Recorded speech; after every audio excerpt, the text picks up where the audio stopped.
மாலிக் நிஜாம் ஷா அப்படிங்கிறவருடைய இயற்பெயர் வந்து மஹிமா பட்.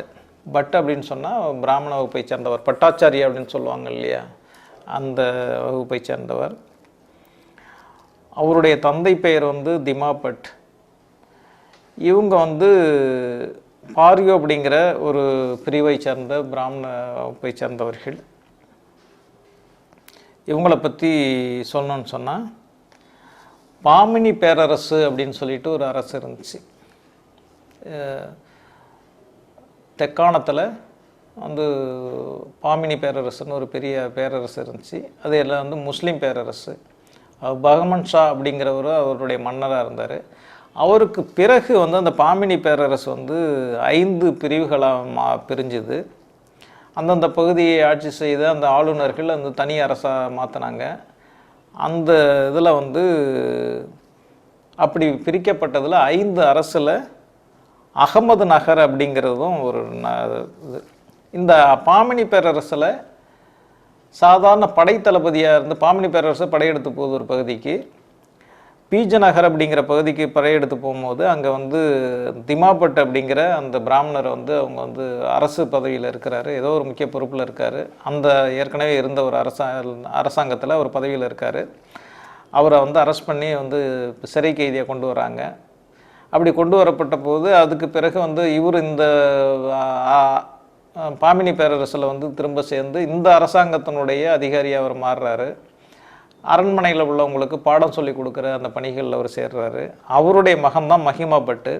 இவங்க 2 பேருமே ஒரு கட்டத்தில் வந்து இஸ்லாத்தை ஏற்றுக்கொள்கிறார்கள். இப்படி இஸ்லாத்தை ஏற்றுக்கொண்டதற்கு பிறகு திமா பட்டுங்கிறோடைய பேர் மாலிக் ஹசன் பஹ்ரி அப்படின்னும், மஹிமா பட்டுனுடைய பேர் மாலிக் அகமது நிஜாம் ஷா அப்படின்னு சொல்லிட்டும் மாறுது. இவங்க தான் வந்து தன்னுடைய திறமையினால் பாமினி பேரரசுலேருந்து பிரிஞ்சு போன ஒரு அரசாங்கத்தினுடைய தலைவராக வந்து அரசாங்கத்தினுடைய மன்னராக வந்து மாறுறாரு.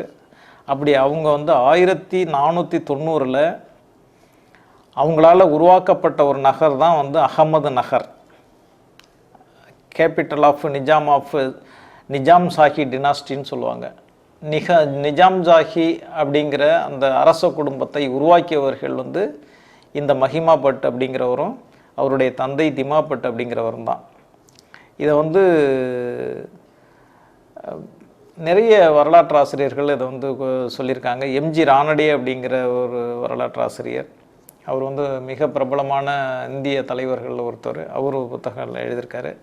இந்த மாலிக் அகமது நிஜாம் ஷா அப்படிங்கிறவர் தான் இந்த founder of Nizam Shahi dynasty, founder of Ahmednagar. இந்த அகமது நகர் அப்படிங்கிற நகரை இவர் தான் உருவாக்குறார்.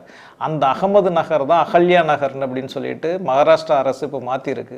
இது உங்களுக்கு தெரிஞ்சிருக்கும்னு நினைக்கிறேன். அகமது நகர் அப்படிங்கிறது இந்தியாவில் உள்ள மிக முக்கியமான பாரம்பரியமான ஒரு நகரம். அந்த நகரத்தை உருவாக்கியவர் வந்து அகமது நிஜாம் ஷா அப்படிங்கிற ஒருத்தர்.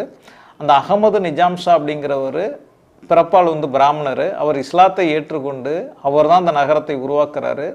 அந்த நகரத்துக்கு அந்த பெயர் இருக்கக்கூடாது அப்படிங்கிறதுக்காக தான் சமீப காலத்தில் அந்த பெயரை வந்து பிஜேபி அரசாங்கம் அகல்யா நகர் அப்படின்னு சொல்லிட்டு மாற்றிருக்காங்க.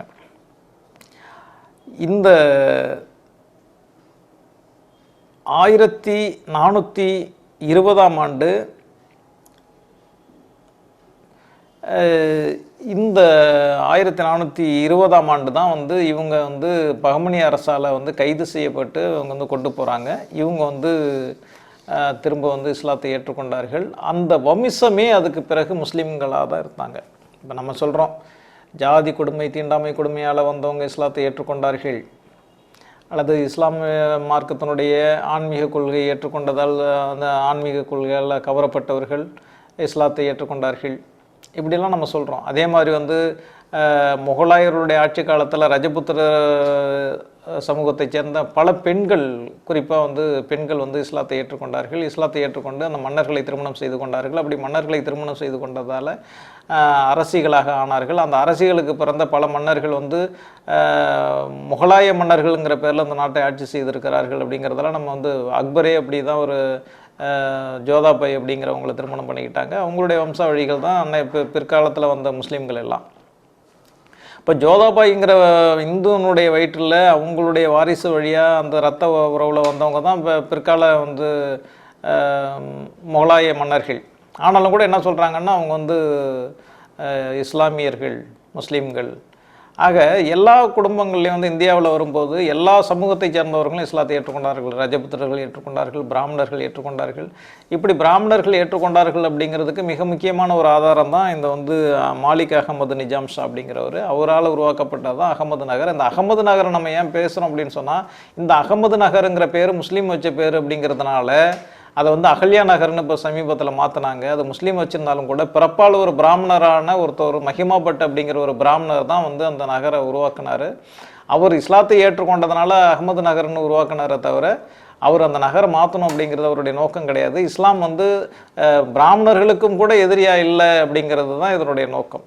நம்ம சொல்கிற விஷயம் அதுதான். எத்தனையோ பிராமணர்கள் இஸ்லாத்தை ஏற்றுக்கொண்டு இருக்கிறார்கள் அப்படிங்கிறதுக்கு இதுவும் ஒரு காரணம்.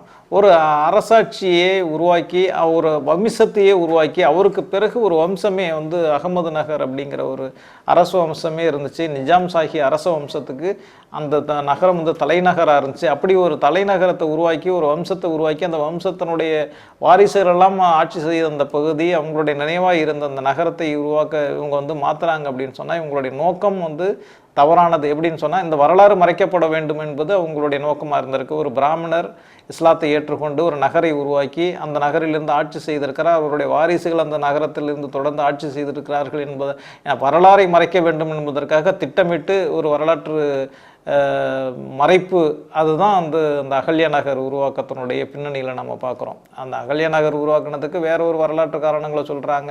அது ஏதோ ஒரு ராணி அங்கே அந்த பகுதியில் பிறந்தாங்க, அதுக்கப்புறம் அங்கேருந்து வேறு பகுதிக்கு போனாங்க, அவங்களுடைய நினைவாக.